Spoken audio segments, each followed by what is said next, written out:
90% من مشاكل الريسيفر بتكون بسبب الاف كونكت، اللي هي حته الحديده ديت. ممكن الاف كونكت ديت تقطع لك الاشاره بالكامل، وممكن كمان تطير اي سي الباور، وممكن كمان تطير العدسه بتاعه الطبق نفسه. طيب الاف كونكت ديت موجود منها نوعين في السوق، نوع ضعيف دوت ما انصحكش بيه، ونوع تاني بيكون قوي، بيكون جواه جلده سودا من جوه، دي بتعزل الميه اللي هي تختلط بالسلك ايه، الشعر النحاس. طيب انت عندك حل من اتنين، يا اما بتجيب سلك جاهز زي دوت يكون معمول جاهز من المصنع بتوصله على طول، يا اما لو انت عايز سلك مخصوص وتعمله بنفسك، تعالى اقول لك الطريقه الصحيحه ان انت تعمل السلك بالاف كونكت ديت وما يقطعش معاك اشاره على طول.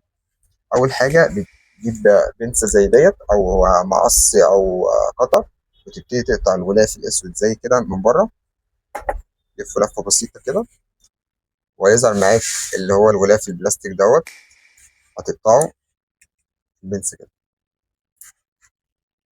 وتبتدي تقطع الغلاف اللي هو الابيض اللي هو بيغطي سلك النحاس كده، لف لفه كده، يبتدي يظهر معاك بالشكل ده كده، تكسره سنه بسيطه، وتنزل الشعر زي ما هو، ما تلفوش.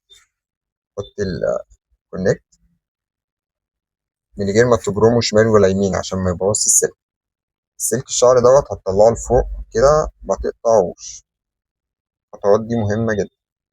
وهتجيب شريط لحام زي ده كده، وتبتدي تلفه، تغطي بيه السلك بالطريقة دي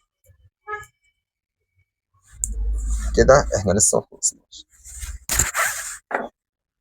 لو عندك قفيز زي ده، قفيز صغير، تعمله كده،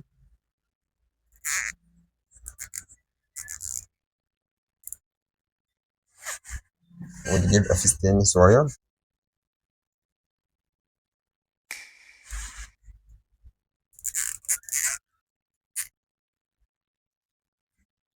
بالطريقة ديت، وتروح قاصص القفيزين كده، وتبتدي تركب السلك في الطبق وفي الرصيف.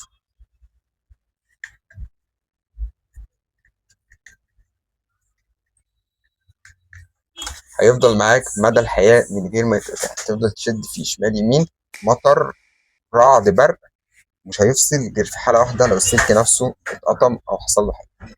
بس كده، ما تنساش تتابع ولايك وشير، تابعني عشان تشوف كل جديد.